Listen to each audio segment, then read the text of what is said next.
I'm Charlie Moore. I am Sophie Malrahan's stepfather. I'm 62 years old and I grew up in Charleston, South Carolina, and was privileged to experience the integration of schools in Charleston. Okay. What were your parents' occupations?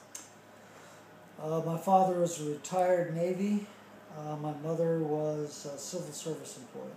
Okay. Describe your childhood home and neighborhood. I grew up in Charleston, South Carolina on the peninsula, pretty much before the suburbs were established. We grew up near the Citadel, a neighborhood that's now coming back. Okay. Did you play with kids who lived near you? What do you remember about those playmates? Those playmates were, of course, close to my age and maybe a little older and younger. The playground was a big part of our lives. We all met at the playground every day, and during the summer played from light to dark. Everyone had to be home when the streetlights came on. Okay. In the days before TV, DVDs, computers, and cell phones, what did you spend doing when not in school? Mostly sports. At a younger age, we played Army a good bit and cowboy and Indian and that sort of thing because really they followed what was popular in television back then, the early days of television. Westerns were very popular for a while. Almost every show in prime time was a Western. And after that, subsequent to that, there were shows that had to do with World War II history, the Army. And so we played that. If you were in charge of the game, you were the American soldier or the cowboy, and if you were the younger kid or the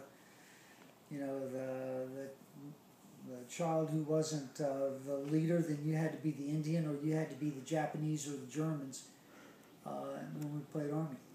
Okay. Did you know any black families? Not at first, no. Not in my youth. Not before high school.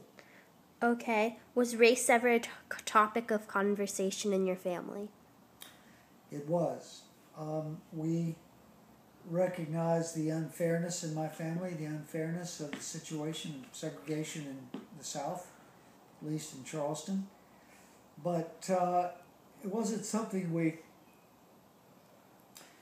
did anything about. It was kind of accepted. It was just the status quo. It's the way things were. Black people went to the back of the bus.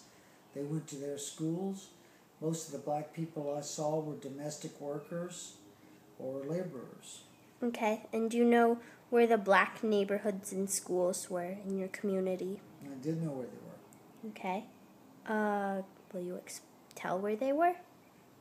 Generally speaking, there were not transition neighborhoods back then, and black families, and really we didn't have much in the way of Hispanics or any other minority groups.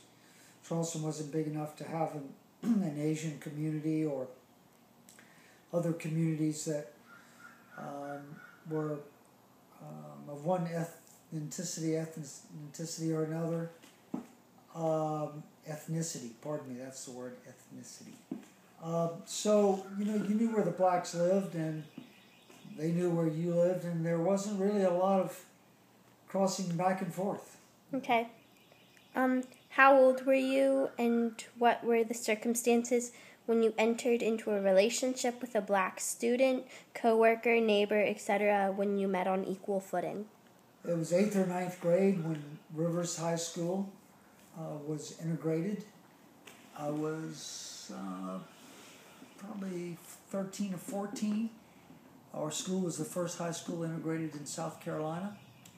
And we had two really stellar young women integrate our school.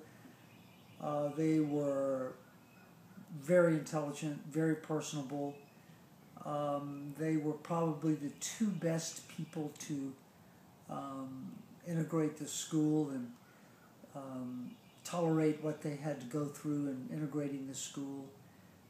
Millicent Brown and Jacqueline, I can't remember Jacqueline's last name right now. Jacqueline Ford. It was quite quite a big event in Charleston, South Carolina. We had lots of bomb threats at the school. We had to empty the school out sometimes several times a day as police would come and firemen would